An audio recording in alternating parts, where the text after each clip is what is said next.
जब उदास हो तो सीने से लगाती है, बेख्वाब रातों में लोरी सुनाती है।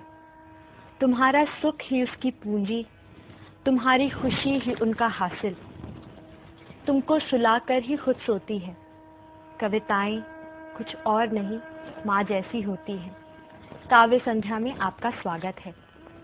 आज हमारे साथ दो ऐसे महत्वपूर्ण कवि उपस्थित हैं जिनकी शब्दों ने हमेशा नई लकीरें खींची। कुमार मुकुल जी और उदय प्रकाश जी, आप दोनों का बहुत बहुत स्वागत है। कुमार मुकुल जी मनोवेद पत्रिका में कार्यकारी संपादक भी हैं और इनकी कई पुस्तकें भी प्रकाशित हो चुकी हैं। उदय प्रकाश जी समकालीन साहित्य के एक स्तंभ की तरह हैं। इनका साहित्यों का कई विदेशी भाषाओं में अनुवाद भी हो चुका है। इनकी एक कहानी मोहनदास पर एक फीचर फिल्म जल्दी ही रिलीज भी होने वाली है। तो आइए सबसे पहले सुनते हैं कुमार मुकुल जी से उनकी कविता। यह कविता हरसूद के विस्थापितों को लेकर है। कविता का शीर्षक है हरसूद।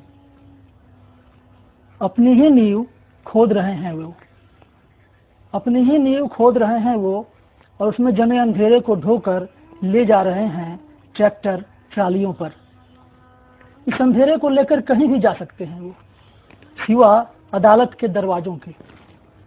वहां तो पहले से ऐतिहासिक इमारतें ढहाने के आरोपियों की भीड़ जुटी है। ताजमहल के 20 किलोमीटर के घेरे में नहीं खड़केंगे पत्ते, बस पर्यटक पैसे उगल सकते हैं वहां। क्या बात है। क्या 700 सालों का इतिहास दर्शनीय नहीं होता? केवल ऐतिहासिक इमारतों पर ही धन की वर्षा करेंगे पर्यटक। ऐतिहासिक स्मृतियों का विनाश देखने पैसे देकर कोई नहीं आएगा। कल को कुछ भी जीवित नहीं बचेगा वहां। अभी शेष दिख रहे मंदिर मस्जिद भी नहीं। 700 सालों से किसे सिर नवा रहे थे लोग, किसे छोड़े चले जा रहे हैं वहां अंधेरे गर्भगृहों में। हम धुनी वहीं रमाएंगे गाने वाले, कहां खप गए किस दिशा में जाकर। लोगों को नहीं मूर्तों को तो बचाने निकले वो। क्या बात है। कुमार मुकुल जी की इस गंभीर कविता के बाद आइए सुनते हैं उदय प्रकाश जी से उनकी कविता। कविता का शीर्षक है नींव की ईंट हो तुम दीदी।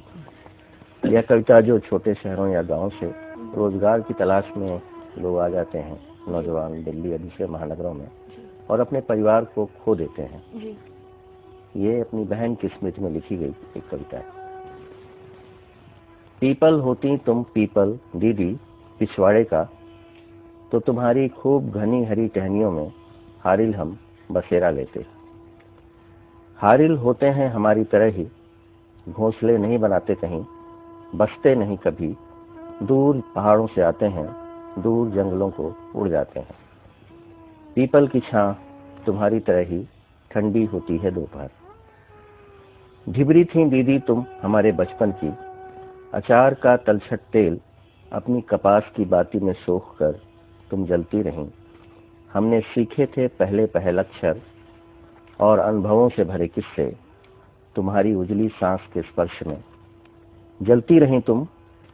तुम्हारा धुआं सोखती रहीं घर की गूंगी दीवारें, छप्पर के तिनके तिनके धुंधले होते गए, और तुम्हारी थोड़ी सी कठिन रोशनी में हम बड़े होते रहे। क्या बात है। नदी होती तो हम मछलियां होकर किसी चमकदार लहर की उत्साह में छुपते, कभी कभी बूंदें लेते, सीपी बन तुम्हारे किनारों पर चमकते। लेकिन चट्टान थी दीदी तुम सालों पुरानी, तुम्हारे भीतर के ठोस पत्थर में जहां कोई सोता नहीं निझरता, हम ही पैदा करते थे हलचल, हम ही उड़ाते थे पतंग। चट्टान थी तुम और तुम्हारी चढ़ती उम्र के ठोस सन्नाटे में हम ही थे छोटे छोटे पक्षी उड़ते तुम्हारे भीतर। वहां झूले पड़े थे हमारी खातिर, गुड्डे रखे थे हमारी खातिर, मालदह पकता था हमारी खातिर। हमारी गेंदें वहां कहीं गुम हो गई थी। दीदी अब अपने दूसरे घर की नींव की ईंट हुई तुम तो। तुम्हारी नई दुनिया में भी होंगी कहीं हमारी खोई हुई गेंदें, होंगे कहीं हमारे पतंग और खिलौने।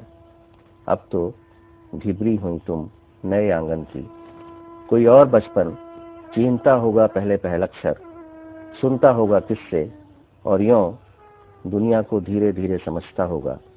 हमारा क्या है दिदियारी, हमारा क्या है दिदियारी, हारी हैं हम तो, आएंगे बरस दो बरस में कभी, 2-4 दिन मेहमान सा ठहर कर फिर उड़ लेंगे कहीं और। घोंसले नहीं बनाए हमने, बसे नहीं आज तक, कठिन है हमारा जीवन भी तो करेगी। क्या बात है, वाकई आप दोनों ने अपने शब्दों से हमारे मन के भीतर दस्तक दी। आपका बहुत बहुत धन्यवाद। वक्त और हालात ने कर दिया खाना बदोश, वक्त और हालात ने कर दिया खाना बदोश, खानदानी तौर पर वो शख्स जारा न था। दोस्तों, आज के अंक में इतना ही। आपसे फिर अगले हफ्ते होगी मुलाकात।